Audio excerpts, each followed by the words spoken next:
আসলে কি বলবো, বলার আমি আসলে কি দিয়ে শুরু করবো সেটাই বুঝতেছি না। দেখেন এত বড় অপরাধ করে তারপরেও তার যে কথাবার্তা, সে পুলিশে ধরে নিয়ে যাচ্ছে, সে জেলে যাচ্ছে, তা সেখানেও তাকে মারার হুমকি দিচ্ছে যে মেরে ফেলবে।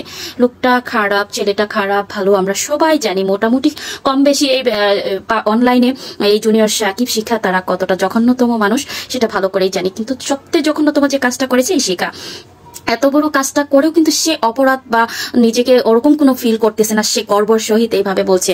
তো এরকম অনেক অনেক অপরাধী এইভাবে আমাদের জীবনে এন্ট্রি করে এরকম আসে, চলাফেরা করতেছে, আবার মানুষের সামনে মুখ দেখাচ্ছে।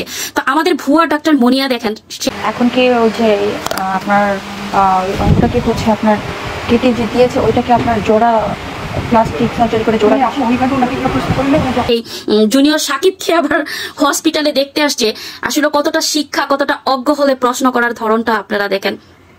তো এই যে প্রশ্নগুলো করতেছে একটা মেয়ে হয়ে, সে একটা জুনিয়র সাকিবকে ডিরেক্টলি সেইভাবে আপনার যে ওইটা কেটে দিচ্ছে, ওইটা কিভাবে সার্জারি করছে, কি আছে, কি পজিশনে আছে, সে খোঁজ খবর নিচ্ছে যে আসলে জুনিয়র সাকিবের ওইটা কি অবস্থায় আছে। আসলে হাসপাতালে তাকে দেখতে গিয়েছিলেন, ঢাকা ছিল, ওনার বড় বোনের সাথে কথা বলতে, তবে ওনার অবস্থা ওইরকম ভালো দেখতে পাচ্ছি না।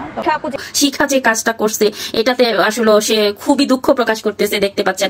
এইদিকে দেখেন সবচেয়ে বড় চাঞ্চল্যকর একটা তথ্য হলো, সে এইদিকে হোস্টেলে যে থাকতো সেখানে সে চুরি করতো। 3 বছরের আগের ভিডিও, আমি এটা নিয়ে একটু ক্লিয়ার করব বা হচ্ছে আমি একটু ব্যস্ত ছিলাম, তো আমি জানি না চুরির দায়ে তাকে এভাবে মারধর করা হতো। এবং মেয়েরা ইডেন কলেজে সে হোস্টেলে থাকতো, এই মেয়েদের হিজাব থেকে শুরু করে মোবাইল অনেক কিছু চুরি করতো। আসলে দুঃখ পাবো না প্রতিবাদ করব না কি করবো আমি নিজেই বুঝতেছি না, বিশ্বাস করেন। এখন এই যে দেখেন সে, এই মহিলা কত কিছু করলো, ভুয়া ডাক্তার সেজে সে এরকম ভাবে সে একটা ঢাকা মেডিকেলের মতো একটা হসপিটালে এরকম কাহিনী করলো। হিজাবগুলা তো ওই আপুটা নীলা আপু আমার, কিন্তু আশেপাশে যে লোক কিন্তু ওই দিক থেকে আমার ল্যাপটপটা চুরি হয়ে গেছে। পরে আমার ওই ল্যাপটপ আমি একদিন পরে আমার ল্যাপটপ পাইছি করে। এখন দেখেন সে কি হলো, যে আমাদের দেশের সাংবাদিকরা কি বলবো, তাদেরকে নিয়ে সংবাদ করে, তাদেরকে নিয়ে ভিডিও বানান, তাদের সাক্ষাৎকার নেন। তার মতো একটা মানুষ এরকম জুনিয়র সাকিবের এই ইয়াতে গেছে এবং এইভাবেই তার তথ্যগুলো দিচ্ছে, এই কথাবার্তাগুলো বলতেছে। এটা সব মেয়েদেরকে বলছে যে নিজেও ভালো থাকুন, অন্যদেরকেও ভালো থাকতে দিন। এরকম ঘটনা আর কখনো কোনো মেয়ে যাতে না করে। কিন্তু আমি তোমার লাইফটা কেন শেষ করবো, যে সব মেয়েরাই সচেতন হয়, ভালো থাকে, সুস্থ থাকে, নিজেও বাঁচো, অন্য কেউ বাঁচো। যে দেখেন সে বলতেছে, তো এই যে মেয়েরা তোমরা সবাই সাবধান হয়ে যাও, আমাদের ভুয়া ডাক্তার বলছে যে তোমরা ভালো হয়ে যাও, ভালো থাকো, নিজেও ভালো থাকো, অন্যদেরকে ভালো থাকতে দাও, ছেলেদেরকেও সবকিছু ভালো রাখো আর কি, ও যেভাবে রাখে আর কি। তো দেখেন তার এই আধা উধুরা কথা বলে না, বুঝে না, কিছুই বুঝে না সে, অথচ সেরকম জায়গাতে থেকে সে কত বড় বড় অকারেন্স করে বসে আছে, কি করতেছে এটা কোনো আইনের চোখে ধরা পড়ছে না, কোনো কিছুই তার ব্যবস্থা নিচ্ছে না। মানে আসলে এরা কি মানসিক রোগী না কি, আর আমাদের সমাজে এগুলো কি ছড়াচ্ছে এগুলো নিয়ে না আপু, উনি ব্যাংকেরই আপু। আপনার ক্লিয়ার করব বা হচ্ছে আমি একটু ব্যস্ত ছিলাম। আমি যদি কথা বলি সবার গায়ে লাগে, বলে এই মহিলা এই কথা বলে, এগুলো বলে। আরে ভাই কেন বলি বলেন তো, এগুলো যদি তারা পাবলিক প্লেসে এত ভিডিও করেছে, মিলিয়ন ভিউ হচ্ছে, সেলিব্রিটি, কয়দিন আগে দেখলাম তাকে ব্রাইডাল শুট করাচ্ছেন। তো এই যে আপনাদের কিছু আপুরা ভাইয়ারা স্পন্সর করেন এইসব লো ক্লাস এই টাইপের একদম কি বলবো, এইসব অজ্ঞ মানুষদেরকে দিয়েই আপনারা সেলিব্রিটি বানায় ফেলতেছেন। অনেকেই আমরা যারা আছি, অনেকেই যারা অনেক ভালো অভিজ্ঞ, অনেক কিছুই করে, কিন্তু আমাদের মূল্য কিন্তু অনেকের কাছেই নেই। আমাদের মূল্য আপনারা দিচ্ছেন না, বা আমাদের কোনো কিছু টেলিনেসটা নিয়ে কোনো কথা বলছেন না বা কাজ করছেন না। অথচ এই ধরনের আবর্জনাগুলোকে নিয়ে আপনারা যা নয় তাই আপনারা সংবাদ বানাচ্ছেন, কাজ করছেন, এইটা করছেন, ওইটা করছেন, ভিডিও করতেছেন। 3 বছরের আগের ভিডিও, আমি এটা নিয়ে একটু ক্লিয়ার করব বা হচ্ছে আমি একটু ব্যস্ত ছিলাম, তো আমি জানি না। দেখেন এই যে সে কাজগুলো করছে, তাকে কিভাবে মারধর করা হচ্ছে, কিভাবে পিটানো হচ্ছে, ইচ্ছা মতো পিটাচ্ছে মেয়েরা ধরে।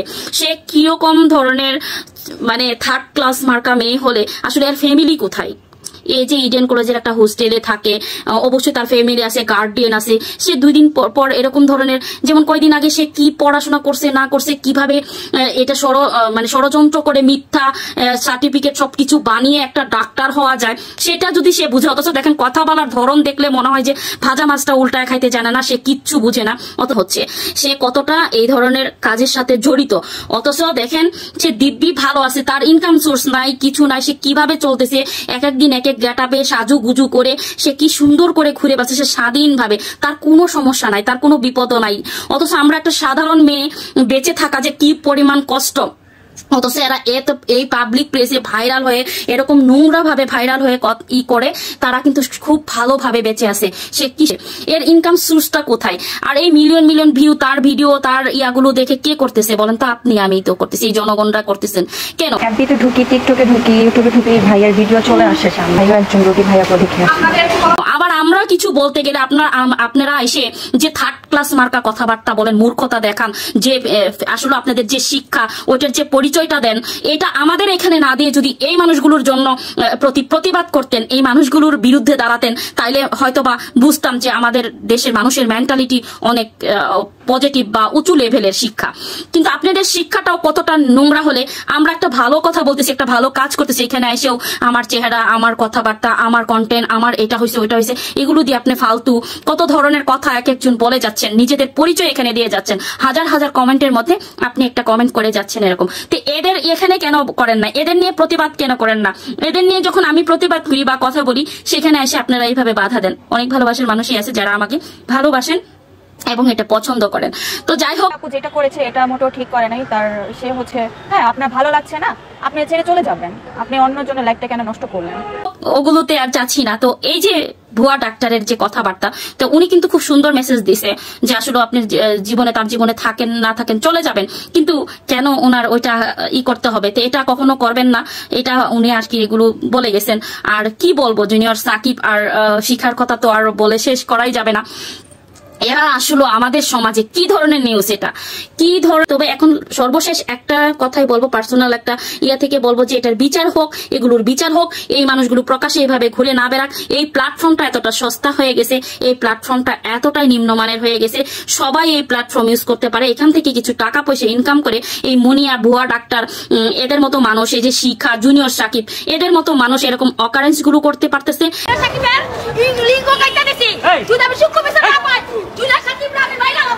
এই অকারেন্স গুলো করে এই টাকাগুলোর জন্যই তারা এরকম ভাবে যা ইচ্ছা তাই করার সাহস করতে পারতেছে।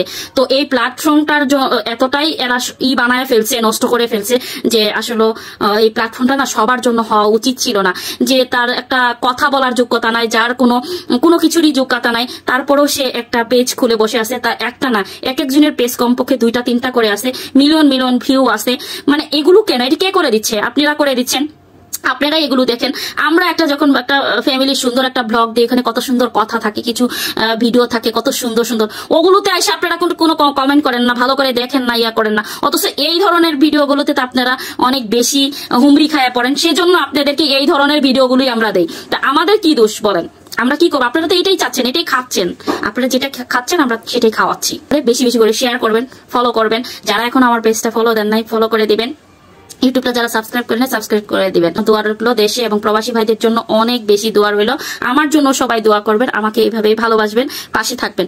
আমি একটাই রিকোয়েস্ট করব, প্রত্যেকটা ভিডিও দেখবেন, প্রত্যেকটা ভিডিওই দেখেন না, সব ধরনের ভিডিও দেখেন। আমার দেখেন ব্লগিং ভিডিওগুলো আপনারা আরো দেখেন বেশি বেশি করে, তাহলে না আমার ভালো লাগবে যে হ্যাঁ আপনারা যারা বলেন আমার কন্টেন্ট নেই, আমার কন্টেন্ট দিলে তো আপনারা দেখেন না, তাহলে আমি কেন দিব বলেন তো?